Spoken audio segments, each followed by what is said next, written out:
ಈ ದಿನ ನಾನು ಹೊರಟಿದ್ದು ನೇತ್ರಾವತಿ ಪೀಕ್ ಟ್ರ್ಯಾಕ್. ಬನ್ನಿ, ನೇತ್ರಾವತಿ ಟ್ರೆಕ್ ಹೇಗಿರುತ್ತೆ ಅಂತ ನಿಮಗೆ ತೋರಿಸ್ತೀನಿ.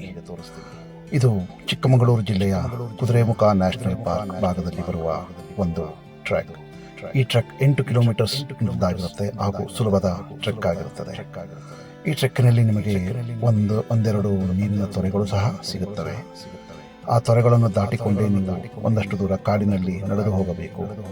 ಹಾಗೂ ನಿಮಗೆ ಒಂದು ಫಾಲ್ಸ್ ಸಹ ಸಿಗುತ್ತದೆ.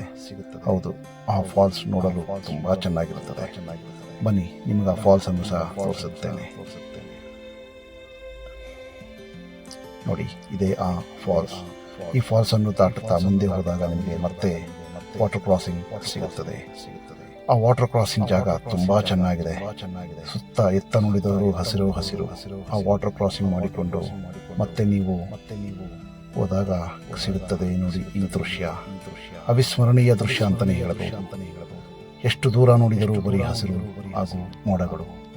ಈ ಮೋಡದ ಒಳಗೆ ನೀವು ನಡೆದು ಹೋಗಬೇಕು. ಎಸ್, ನೋಡಿ ಎಷ್ಟು ದೂರ ನೋಡ್ತೀರಾ. ಎಷ್ಟು ದೂರ ನೋಡಿದ್ರೂ ನಿಮ್ಗೆ ಹಸಿರೇ ಕಾಣಿಸುತ್ತದೆ. ಕಣ್ತುಂಬ ಹಸಿರು ತುಂಬಿಕೊಂಡು ಮತ್ತೆ ಈ ಕ್ಲೌಡ್ಸ್ ಇದೆಯಲ್ಲ, ಇದು ನಿಮ್ಮ ಮುಂದೆನೇ ಫಾರ್ಮ್ ಆಗುತ್ತೆ. ಕ್ಲೌಡ್ ಫಾರ್ಮೇಶನ್, ಅದರೊಳಗೆ ನೀವು ನಡುತ್ತಾ ಮುಂದೆ ಹೋದರೆ ನಿಮಗೆ ಇನ್ನೂ ಒಳ್ಳೊಳ್ಳೆ ದೃಶ್ಯಗಳು ಸಿಗುತ್ತವೆ. ಹೌದು, ಈ ಕ್ಲೌಡ್ ಫಾರ್ಮೇಶನ್ ಕಣ್ಣು ಮುಂದೆನೇ ಫಾರ್ಮ್ ಆಗುತ್ತೆ.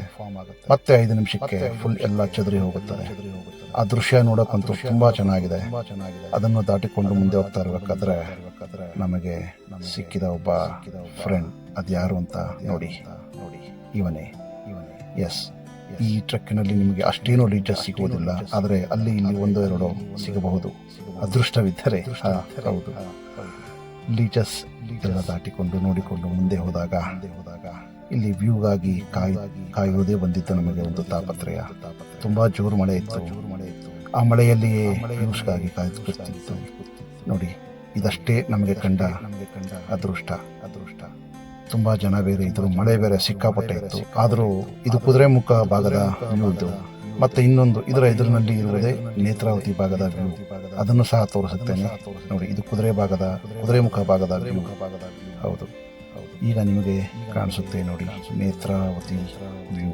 ಎಸ್, ಇದುವೇ ನೇತ್ರಾವತಿ ಪೀಕ್ನ ವ್ಯೂ. ಈ ವ್ಯೂಗಾಗಿ ಬರೋಬ್ಬರಿ 45 ನಿಮಿಷ ಕಾಯಬೇಕಾಗಿ ಬಂತು. ಅದು 5 ನಿಮಿಷಕ್ಕಾಗಿ 5 ನಿಮಿಷದಲ್ಲಿ ಹೀಗೆ ಬಂದು ಹಾಗೆ ಹೋಗಿಬಿಡ್ತು.